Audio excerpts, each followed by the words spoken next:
Pero bueno, pasemos a otro tema. Vamos con el candidato Juan Carlos Pinzón en esta pregunta específica. Estamos viendo, doctor Pinzón, esta tragedia de Córdoba, pero la vemos de forma repetida. Cada tanto tiempo Colombia y el mundo en general se está enfrentando a este cambio climático. Muchas veces es producto de esto, otras falta de planeación, falta de limpieza de los cauces del agua, falta de alcantarillado, etcétera. Tenemos una cantidad de problemas. Hoy, frente a esto, Colombia se enfrenta cada vez, como en el 2011, en La Niña, etcétera, a la falta de recursos y a la falta de gestión del Estado para poder recuperar a estas personas que lo han perdido todo y que quedan sumidas, obviamente, en una tragedia personal, pero además colectiva, porque se desbaratan los barrios, las ciudades. Realmente, ¿cómo puede Colombia enfrentar una atención inmediata, efectiva y con recursos que no se los roben para poder llegar a recuperar lo que de alguna manera vamos a tener que enfrentar como algo de largo plazo? Alejandra, el día de ayer estuve en Urabá y estuve acompañando todo este tema de las inundaciones. Lo que está ocurriendo en Urabá, en Córdoba, en Sucre es dramático. Pero incluso en una ciudad como Medellín, vimos que cuando se vino un gran aguacero, simplemente la infraestructura no dio más. Estas son realidades con las que estamos conviviendo. A mí, parte de lo que más me preocupa son dos temas en esto. Primero, la maldita corrupción. Ponen a la gente a que viva, por ejemplo, en humedales. Por supuesto, llegan los periodos de inundación y la gente sufre terriblemente. Uno de los planes que nosotros tenemos es hacer 1.100.000 viviendas para personas de bajos ingresos que las puedan pagar con su arrendamiento en un periodo de 30 años, pero que puedan vivir en sitios estables, en sitios donde no van a pasar estas tragedias y donde van a salir de la pobreza extrema porque van a vivir con dignidad. Veía yo allá en Córdoba, con mucha tristeza, que ya no hay, y en Urabá, una agencia del Estado que opere efectivamente, porque desgraciadamente la Agencia de Gestión del Riesgo se convirtió en la central de corrupción más grande del país. Colombia necesita una gran agencia de riesgo y una gran agencia de mitigación que haga la infraestructura y que mueva a las personas que están en más alto peligro. Sí, estaba aquí anotando, mire, Mocoa, Gramalote, Providencia, La Mojana, por mencionar algunos. El tema, como decía María Alejandra, doctor Pinzón, y ahora abrimos el debate, es la corrupción y la ineptitud del Estado para manejar esto. Siempre se dice, hay que prevenir y hay que atacar y estar pendiente, digamos, de las dificultades, pero no se hace. El caso de Gramalote es un interesante. Yo recuerdo, siendo secretario general de la presidencia, cuando ocurrió esa tragedia, un terremoto, quedó destruido y ese municipio se reconstruyó. Es uno de los pocos ejemplos donde, en efecto, sí se pueden tomar las decisiones y hacer, por lo menos, una respuesta efectiva. Pero el país tiene un reto muy grande y ahí es donde la planificación es vital. Yo toda la vida he sido un gran planificador, es a lo que me he dedicado y creo que el país necesita volver a una planeación nacional que se dedique a mirar cuáles son los riesgos y cuáles son las oportunidades para planificar la infraestructura y las capacidades que el país necesita. Abrimos el debate, doctor Cárdenas. Sí, Juan Roberto. El nombre del juego es adaptación. El cambio climático llegó para quedarse, es una realidad, no se puede negar, pero tenemos que adaptarnos. Fíjense lo que pasó en Córdoba. En Córdoba hay una central hidroeléctrica que es Urrá, que está diseñada para manejar cierta cantidad de agua. Llegó mucha más agua, se rebosó la presa y esa agua cayó al río Sinú. El presidente Gustavo Petro le está echando la culpa a Urrá de lo que está pasando en Córdoba. Entonces, ¿para dónde? Petro ni ha ido. ¿A dónde va la necesidad de Colombia? Que la infraestructura se construya ya diseñada para enfrentar el cambio climático. Entonces, ¿qué tenemos que hacer? Las carreteras, las presas de las centrales hidroeléctricas, las mismas viviendas tienen que estar hechas de una manera que puedan enfrentar el cambio climático. Entonces, ¿qué significa esto? Un presidente que entienda el problema y que diga, de aquí en adelante tenemos que hacer las cosas de otra manera, porque si no el cambio climático nos va a jugar malas pasadas. Candidata Paloma Valencia y luego Juan Manuel Galán. En la lista de los países afectados por el cambio climático, nosotros siempre estamos en los 5 primeros. Y llegamos hablando de esto, no sé, los últimos 15 años. Y la verdad, se gastan todo en estudios en vez de hacer las obras. Este país necesita no solo las hidroeléctricas, sino las represas de contención para cuando los ríos se desbordan. Este país necesita control de aguas lluvias. Este país necesita organización en términos de la prevención del invierno. Mire, uno de los temas más importantes de lo que está pasando es que no hay ninguna entidad analizando qué es lo que le va a pasar a cada pueblo, cuáles son los riesgos. Se han gastado la plata en estudios, ya que hay que hacer las obras de infraestructura física para la contención de las inundaciones. Y estos son nuevas represas, no con motivos eléctricos, sino simplemente para aguantar el medio ambiente. ¿Cuánto tiempo se toma el Estado colombiano haciendo una represa? Pues hombre, hay que contratarla con los privados para que se haga rápido, María Alejandra. Esa es la diferencia entre quienes creen en el estatismo y los que no. No, digo el Estado en general, en general cualquier camino, pero en que se haga una represa. Años. Y sobre todo los Décadas. tiempos. Años. Décadas. Pero no represas con turbinas, estas son represas de contención de agua. Esto no debe tomar tanto tiempo porque esto no es una infraestructura para que el agua genere energía. Esto es la contención del agua cuando hay estos problemas, que las tienen muchos países del mundo. Nosotros no las tenemos a sabiendas, hace más de 15 años que esto iba a pasar. Aquí ni siquiera lo hemos hecho con el canal del dique, Juan Manuel Galán. No, pues nada. Mire, Claro, Juan es que ese es el Roberto, problema. Nada. como decía Juan Carlos, la maldita corrupción, pero el maldito centralismo, que tiene jodida a Colombia, porque tenemos una presidencia de la República, no por este presidente, por la institución presidencial, que humilla y atropella a las regiones. El presidente es como un monarca, es como un todopoderoso, un emperador. Nada pasa en las regiones y en los territorios si en el gobierno central no se decide. Y qué curioso que siempre dicen del centralismo que es Bogotá. Y Bogotá es una de las ciudades más afectadas precisamente por el centralismo. Lo que tenemos que hacer en Colombia, y lo decía esta mañana en la radio el gobernador de Córdoba, diciendo, mire, si en los últimos 10 años toda la plata que se ha gastado en atender tragedias se hubiese gastado en hacer las obras que se necesitan para lo que dice Mauricio, de adaptarnos al cambio climático, pues no estaríamos lamentando lo que siempre lamentamos en estas tragedias, que es la pérdida de vidas humanas y que la gente más vulnerable es la más afectada y la más jodida siempre. Cierra Juan Daniel Oviedo este segmento. Yo creo que en este tema el problema no es el invierno, somos nosotros. A este país le ha quedado grande el invierno, le ha quedado grande el verano. Desde 2012 tenemos una ley y una institucionalidad para la gestión de riesgos y desastres. Estamos metiendo 2.7 billones de pesos al año en adaptación climática y eso lo único que ha hecho es alimentar la corrupción. Aquí se necesita entender que si seguimos gritando y en medio de esta polémica, nunca vamos a ver los problemas de verdad y nunca le vamos a poder responder a los habitantes de 16 departamentos y 104 municipios que hoy se ven afectados por este frente frío que está generando tantas dificultades en el norte del país. Muy bien, cierra. Juan Roberto. Señora.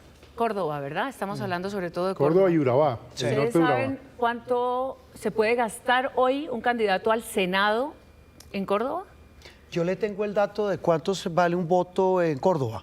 ¿Por cuánto se 250.000 está pesos. comprando? Yo lo Sí. tengo por 400.000 y que ¿Ah, sí? también hay candidaturas Subió al del viernes a Senado que hoy. pueden costar 35.000 millones de pesos. Y María Alejandra, Partidos ¿de dónde políticos viene la y financiación? candidatos que todavía están pensando Sí. que allí, en ese departamento que hoy enfrenta semejante tragedia, el río de plata electoral, pero será motivo, digamos, podría ser Pero motivo una de otro reflexión, debate. una reflexión sobre Chiquita, eso. la Chiquitas Una porque reflexión. se nos acaba el tiempo. En Sincelejo, la gente en la calle me dijo, la última campaña a la gobernación costó 50.000 millones de pesos. Nosotros, cada uno en esta consulta, tendremos un tope y seguro lo vamos a respetar de 2.000 millones de pesos. Una consulta para ser presidentes de Colombia, 2.000 millones.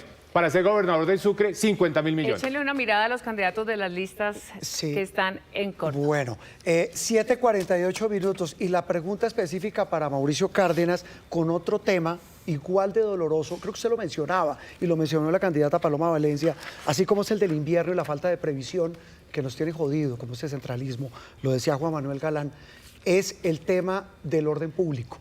Veíamos el viernes, mire lo que pasó en Arauca, la zona limítrofe con Venezuela, lo que está pasando en el Catatumbo, un tema del que ustedes han hablado, pero yo sí creo que el país merece oírlos. Aquí la pregunta, doctor Cárdenas, es cómo recupera el Estado regiones como Catatumbo, como Arauca, como Cauca. Una estrategia que tiene dos elementos. Lo primero, fuerza, orden público, retomar el control del territorio, recompensas de 30 millones de dólares para capturar o dar de baja a personajes como alias Calarcá o alias Iván Mordisco. Es decir, los grandes capos de estos grupos armados organizados que causan tanto terror y daño en Colombia. pero al mismo tiempo que empoderamos a la fuerza pública, que acabamos con las negociaciones de la paz total y que terminamos esa nefasta figura de la suspensión de órdenes de captura, vamos a tener una política de inversión social, porque al raspachín hay que convertirlo en programador. Y esto puede sonar ingenuo, iluso. Es una realidad. En Tibú podemos llevar la formación técnica para que los colombianos, los campesinos, que hoy no tienen ninguna alternativa a estar en el negocio de la coca, pasen a ser programadores. Y desde Colombia le vendamos servicios al mundo, software, videojuegos. Eso es posible, requiere inversión social. Entonces requiere el Estado, pero también al sector privado. Soy el creador de la figura Obras por Impuestos. Me siento orgullosísimo de esa figura. Es el sector privado haciendo la infraestructura. Pero ahora le voy a decir al sector privado, haga más en esas zonas. Haga, por ejemplo, programas de formación técnica. Y con sus impuestos, en vez de pagar los impuestos a la DIAN, en vez de mandárselos a la corrupción, haga obras que nos permitan mejorar las condiciones de vida en el Catatumbo, en Tumaco, en Mocoa, en todo el país donde hay problemas de narcocultivos. La realidad del Catatumbo y de toda esa zona es que además es una zona riquísima en la producción de alimentos. ¿No será que la vocación de quienes están en el Catatumbo es ir por ahí, en el camino que ya han construido antes de llegar a ser programadores? ¿No será, por ejemplo, que los alcaldes del Catatumbo, que han pedido a gritos desde hace muchos años y muchos gobiernos, por favor, ténganos en cuenta para crear esta solución conjunta, no nos los impongan una solución? No desde Bogotá. Porque además dice ellos Galán. tienen una historia muy larga de penetración, por ejemplo, del ELN allí. O sea que aquí el cambio es profundo, desde las bases de las juventudes y de las personas que ya saben cómo sacar adelante o cómo quisieran quitarse esta presión de los grupos armados. Mira, también hay municipios grandes. Tibú es un municipio donde hay personas que quieren formarse como programadores. Ya lo hizo Uniminuto, pero por supuesto también el desarrollo agrícola es su vocación. Entonces tenemos que hacer las dos cosas. ¿Qué nos falta para el tema agrícola? Vías terciarias. ¿Cuál es mi propuesta? 10 por 1. Por cada kilómetro de vía nacional que un concesionario construye, tiene que comprometerse a rehabilitar y mantener 10 kilómetros de vías terciarias y secundarias. Entonces así vamos a lograr la capilaridad para llegar con oportunidades a esas veredas donde están los campesinos, en el Catatumbo, en Tumaco, en el Putumayo. Eso es lo que necesita Colombia. Muchas gracias. Abrimos el debate. ¿Cómo enfrentamos el tema de Catatumbo? Que son muchos Catatumbos, doctor Oviedo. Bueno, Y pues luego Paloma Valencia. En primer lugar, reconociendo que la promesa de control territorial del Estado en el Catatumbo tiene que empezar a cumplirse, porque no lo hemos tenido no solo en este gobierno, sino mucho tiempo atrás. Y esa posibilidad de que el Estado llegue al Catatumbo la hace Venezuela. Y para nosotros la relación binacional entre Colombia y Estados Unidos se vuelve fundamental para convertir al Catatumbo en un eje productivo de bienes y servicios que va a necesitar Venezuela en su transición democrática y en la reconstrucción de su tejido productivo y económico. Sí, ese factor que menciona Juan Daniel Oviedo es clave y es Venezuela, ¿no? Es que estamos al lado. ¿Qué tanto puede cambiar con lo que está ocurriendo hoy en Venezuela? Candidata Paloma Valencia. No, pues totalmente. para el Si debate. Venezuela entra a la democracia, nosotros vamos a ser actores fundamentales en el desarrollo. Pero mire, yo creo que en el Catatumbo hay que observar. El otro día estaba yo en Bucaramanga y me pitó un señor en una camioneta que se quería tomar una foto. Me contó que él era de la sustitución de cultivos. La diferencia es que la sustitución de cultivos que hizo en el gobierno Uribe, que eran las 7 hectáreas de palma de aceite, hicieron socios a los campesinos de las extractoras de aceite. Ese campesino hoy tenía sus 3 hijos profesionales, andaba en camioneta y estaba del lado de la fuerza pública.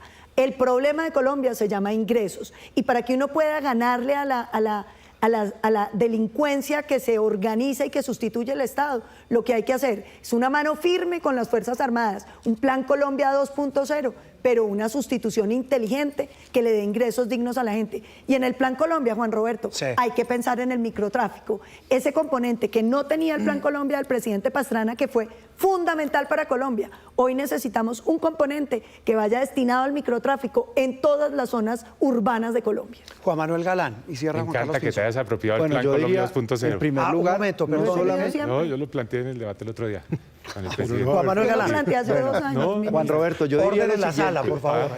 No podemos hablar de retomar el control territorial, sino de tomarlo, porque nunca ha estado presente el Estado. El Estado ha estado abandonado esos territorios. Entonces el Estado tiene que llegar y tiene que llegar con lo que la gente en el Catatumbo que nos está viendo necesita, que es, por ejemplo, la conectividad, que es lo mínimo. La gente, ¿qué es lo que más pide?